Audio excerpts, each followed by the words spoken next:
Cold plunges, red light therapy, hyperbaric chambers. If you have long COVID or mystery symptoms and you've been trying to biohack your way out of this, I get it. I've done it. I've spent thousands and I've watched clients crash their systems doing the same thing. But here's what people miss. Dave Asprey, Gary Brecka, Brian Johnson, they're focused on optimization, and your body needs stabilization. This is a whole different path. And I'll show you what to skip and what to keep. Hello and welcome. I'm Carrie Bailey, your functional nutritionist, and I help you figure out why you feel terrible when doctors can't.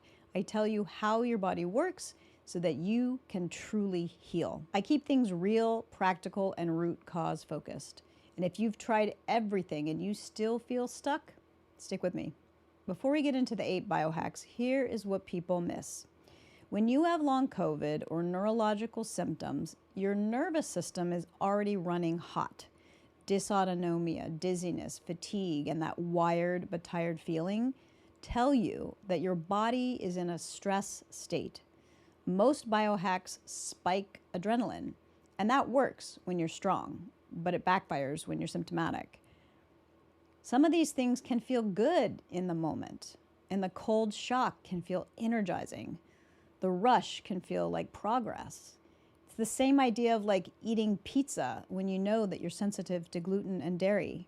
It tastes good while you're eating it, but then you pay for it later. Adrenaline works the same way. It feels powerful in the moment, but you crash afterwards. Healing starts with calming your nervous system, not provoking it.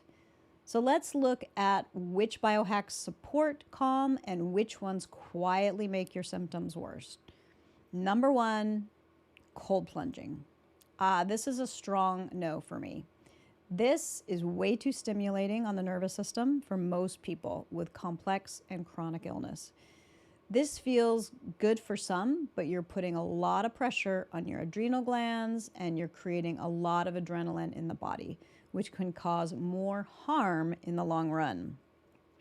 Now, what might be okay are things like ice packs on different parts of your body, especially if there's nerve pain there, like especially on the head. You can put an ice pack on your head. You can do cold splashes of cold water on your face. You can put the cold water on at the end of a shower for a few seconds, maybe up to a minute. Intensity and duration definitely matter. Number 2 are infrared saunas. Okay, I love infrared saunas, but there are some caveats with using infrared saunas to heal. First of all, don't overdo it. Don't stay in too long.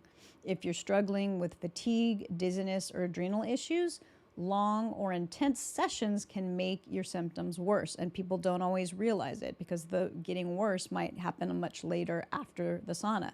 But when they first get out, they might feel good. You want to start slow and you want to start low. So if you have the ability to adjust the temperature in your sauna, that's fantastic. Maybe instead of 170, you start with 120. Maybe you start with 5 minutes, 10 minutes. Just go slow and pace yourself. Now, the other thing that's super critical about infrared sauna is before and after, you need to make sure that you're hydrating. Hydration is critical. My favorite ways to hydrate before and after a sauna are lemon water, coconut water, and green juices. These are nature's best electrolytes. I prefer these over an electrolyte powder because electrolyte powders are generally filled with citric acid, natural flavors, and the wrong kind of sodium and the wrong balance because you need natural glucose. And most of the electrolytes today have no glucose in them. When you're sweating in infrared sauna, it should feel productive, not draining. So if you feel wiped out or shaky after you use the sauna, it's a sign you need to scale back. And again, it doesn't mean it's right after. It could be before you go to bed. It could be much later in the day. So it's important when you're tracking these things to look across like a 24-hour period. If you're in a flare or you're overly sensitive, I would say lay off of infrared saunas completely, right? You might just need to stick with foods to detoxify your body at first. You can also try hot baths. Sometimes hot baths work better than saunas. You really just want to listen to your body with all of these things that I'm going over today. You want to follow your intuition and really kind of treat your body like a baby, right? Like, would you do this to a child, right? Really gentle, really slow, and really supportive. You're not going to force anything. And if it doesn't feel good, skip it and return when your body's ready. Red light therapy is another biohack. Now, this one isn't necessarily going to cause harm, but I would say it probably adds cost and time, and there's probably better ways to spend your time. I've done a lot of light therapy myself, and I found that the effects are okay, but they're not the same as when you use food and supplements, because they're really not getting at the root cause. You're not addressing pathogens and symptoms with red light therapy. The idea is you're feeding your cells, your mitochondria, with some light, right? And it is one of the nutrients that it needs, just like if there was no more sunshine, we couldn't live. Same thing, you need light, your body needs light, your cells need light. But it also needs other nutrients too. It needs antioxidants, it needs glucose, it needs minerals. So, and if there's any kind of oxidative stress, you want to reduce that as well. If you want a better bang for your buck than red light therapy, I recommend peptides. And by that, I don't mean collagen peptides. So if you are curious about peptides, you want to explore peptides, maybe you've heard about them, I'd love to get the conversation going and understand if you're curious about peptides. Leave me a comment below, and maybe I'll do a future video on peptides. Sleep optimization. This is a strong yes, for sure. The most healing window of sleep that you can get is between 10 p.m. and 2 a.m. This is your deep sleep window, and this is the time that you do the most healing. Your brain, your guts, everything. If you are having trouble falling asleep, whether you need to take herbs or a hot bath or whatever you need to do to help you fall asleep by 10 o'clock, that would be ideal. Also, sleep hygiene is important. So you probably have heard all these things. You want to be comfortable, you want to be cool, you want the room to be super dark, like pitch black, and ideally no noise. Some people like white noise. Sometimes people do better without white noise. So experiment with that. You also want to avoid any kind of food 2 to 3 hours before. My only caveat is if you are waking in the middle of the night and feel like you're having blood sugar issues, you might want to have something very light and easy to digest before bed in that 2 to 3 hour window, like mangoes or raw honey. Those can help you get through that blood sugar window at night. But otherwise, skipping especially anything heavy or fatty in those 3 hours before bed. Hyperbaric chambers. This is another one that I'm giving a no, not because it's harmful, but just because it's very expensive and time consuming. And you're pushing oxygen into the body, which is a good thing. Oxygen kills pathogens. This is why people that exercise are generally healthier. Is part of that is that they're not the circulation, but they're also getting more oxygen. So oxygen does kill pathogens.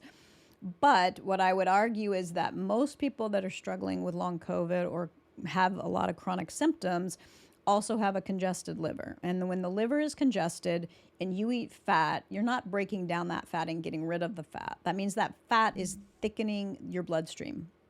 So that fat is in your bloodstream. It's moving around. It's probably going to go out through your digestive system instead of actually being used by your body. Your liver's just not processing it.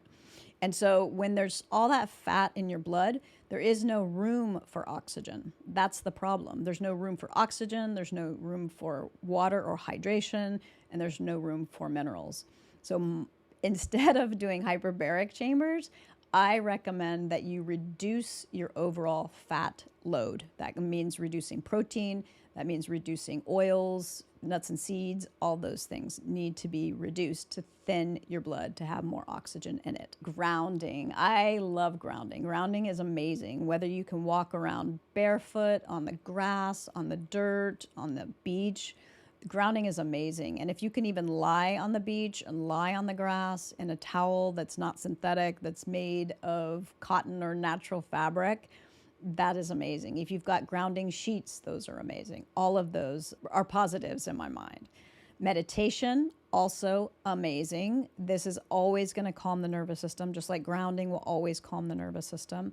Meditation will calm your nervous system, whether you're a person with monkey mind like me, that you can't calm that mind down, but just taking the time to get quiet, to get conscious, to focus on your breath, and to close your eyes, right? I like to meditate lying down. For me, that having my torso horizontal is the best. I haven't seen anything negative, whether it's a guided meditation, that's great if you have monkey mind, guided meditation, or just lying there doing nothing is great, even if you can't actually quiet your thoughts. Breath work. Now, breath work is a mixed bag because depending on where in your nervous system there's inflammation, if there's inflammation in your vagus nerve, in your phrenic nerve that kind of runs through your lungs and your diaphragm and things like that, you could get worse with certain types of breath work. And so again, everybody's different, right? And so you really have to figure out for you. You might want to check your heart rate before you do breath work and after, and see how much does your heart rate go up? Is this actually a good thing for you? One of the best breath works that I just recently learned about that I've been loving doing, and this is great whether you have anxiety, a panic attack, or you just want to calm yourself down, is a breath work where you release all of the air, just release all the air in your lungs, and you push out the extra air, and you get to the bottom, and you kind of hold it there until you get a cue from your body to bring in air. And so you leave it there, and then when you get the cue from your body, you just follow your breath as it comes in. Just no pressure, no pushing, no nothing. Just let the air come in. And then when the air comes in, release it. I always say release it because you don't want to push, right? The idea is you release your breath and you let it go down, back down to the bottom, push out any extra air. And again, hold it there until your body tells you to breathe in again. Now you repeat this cycle like 6 times. It's amazing. It can really calm down any kind of frantic thing. Amazing breath work there. Intermittent fasting is a strong no. And the reason is that when you skip meals or you're going for long periods of time without food, you are spiking adrenaline. Now, the only exception I would say to this is if you even call this intermittent fasting, but 12-hour eating window is great. But anything less than that, I would say is a no. I would call that intermittent fasting. So it imbalances your blood sugar, and it can make your symptoms worse. It can slow healing because you're not getting glucose and minerals in that your body needs. Also, when people are intermittent fasting, they're relying on 2 things. They're relying on caffeine to get them through, and they're also relying on high fat. So that fat will sustain you for longer than glucose will. If you eat glucose, you're going to have to eat more often. And they also, with this reliance on caffeine and this high-fat diet, you're kind of hiding fatigue. So I can see how if you're really fatigued and you choose intermittent fasting that you might feel good, but in the end, you're actually making things worse because your liver has to get rid of all that adrenaline. And that adrenaline is stimulating your nervous system, where what we want to do is really calm our nervous system. So if you've tried biohacking and you still feel sick, there's nothing wrong with you. Your body isn't weak and it's just overwhelmed.